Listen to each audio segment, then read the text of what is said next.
Alright, I'm still making little incisions up under the skin there, loosening the skin from the bird to stuff more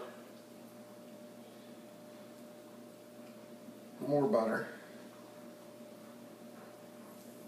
in little pockets up underneath that skin there. I leave the neck skin on because I like to tuck it up underneath there.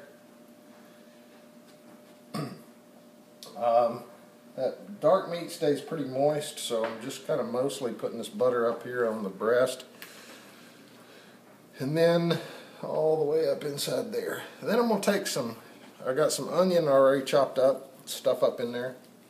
I'm going to take this rosemary, these rosemary sprigs, and shove them up in that body cavity. And I'm going to take some celery, shove it up in that body cavity.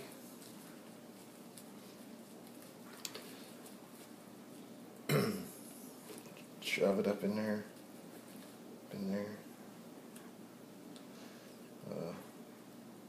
yeah, that's onion, not paper. Okay, now at this point you can add various spices, whatever you prefer, on top. Because I brined it overnight in that pot of water, I'm probably not going to put anything. I might put a little black pepper on top when I'm done. You can use, I don't know, garlic dipping sauce if you have some left over from your pizza. You could rub that on it if you want a garlic flavored turkey. That'd be good. You can also use, if it were a ham, we would use some of this Vintage Bee pumpkin spice honey and rub it all over it. That would be delicious. I haven't really tried cinnamon or any of that on a turkey, so I'm not going to today. But if you're doing a ham, this pumpkin spice creamed honey from Vintage Bee is incredible. Now, if while you're making this you're just hungry, throw yourself a piece of toast in the toaster and put some cinnamon or hibiscus Vintage Bee creamed honey on your toast. For a snack while you're making this, because you may get hungry seeing all this raw bird laying around.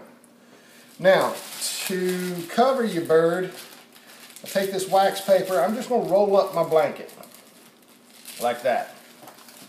I'm going to bring it up here, lay it over the top, and gently unroll the blanket over the chicken or the turkey breast, like so.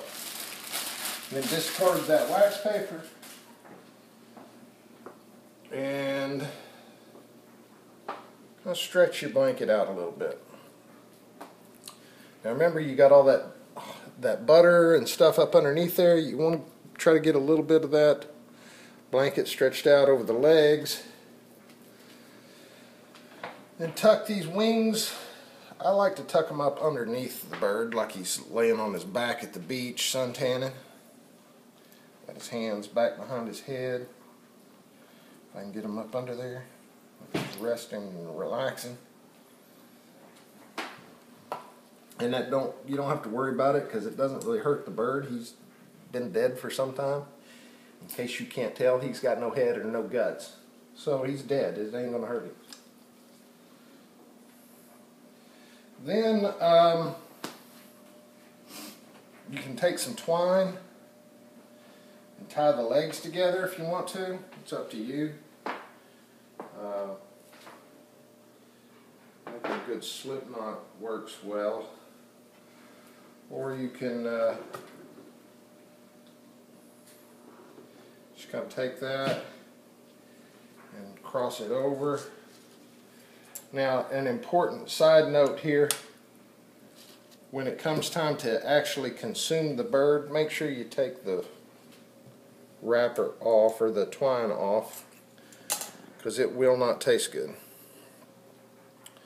Don't let your kids get hold of it and thinking it's pasta noodles or whatever, because that won't be good. There. So then once you get to that point, I'm going to slide the roasting pan over lift the whole bird and set it on the rack.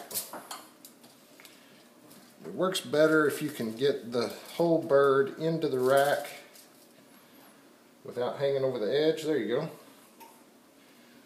And I probably will throw a little black pepper on top of that.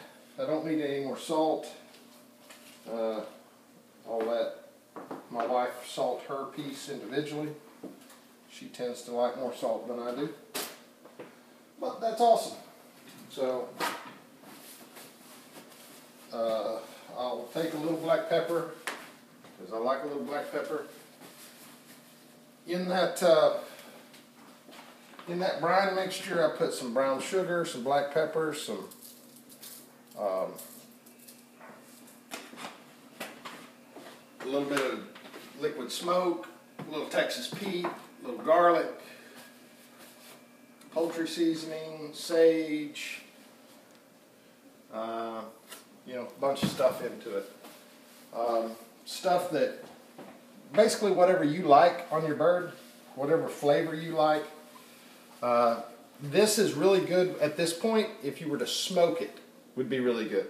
I'm just trying to clean up a little bit as I go, because if you clean up as you're cooking, it makes the whole cleanup at the end of the day so much smoother and a lot less work. The next thing is cover the bird.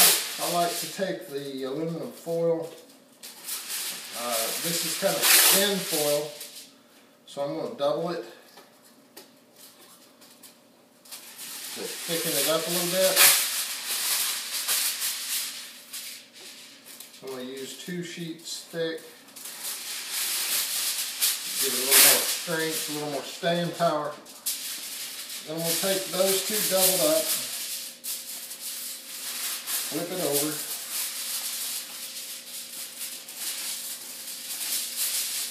and overlap them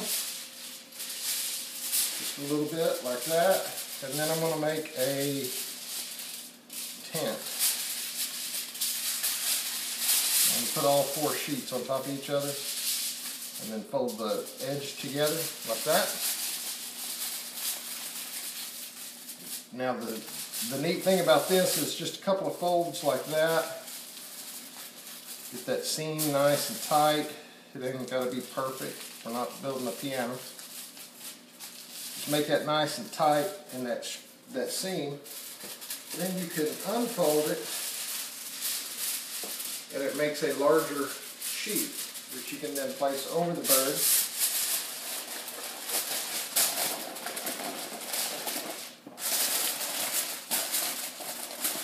The thing that works so well about this method is when it's time to check the bird, you don't have to lift the whole thing off. You can just unfold it and open it up here in the middle to check the doneness of your turkey. Make sure you get that thing nice and tight. Seal it up in there. Get all the juices and all that nice moist turkey and the bacon fat and the grease dripping down in there. It's going to be good. So the more bacon fat and bacon grease you can get up in your bird, the more tender and juicy that meat will be. By covering that breast, it keeps it dry, or it keeps it from drying out. And then you just wrap it all up like that. And got it in the oven for 325 for 5.5, almost 6 hours. So I've already preheated the oven. You leave yourself plenty of room in the oven. So take all the racks out except the bottom rack. That way you got a lot of room around there. It'll help it to cook nice and even. And it's 8 o'clock. So 1:30. We ought to be able to take that bird out and let it set for about 20 minutes. Then cut it up and go to eating. So if you got any questions, I don't know, figure it out. Google it. That always works. Thanks.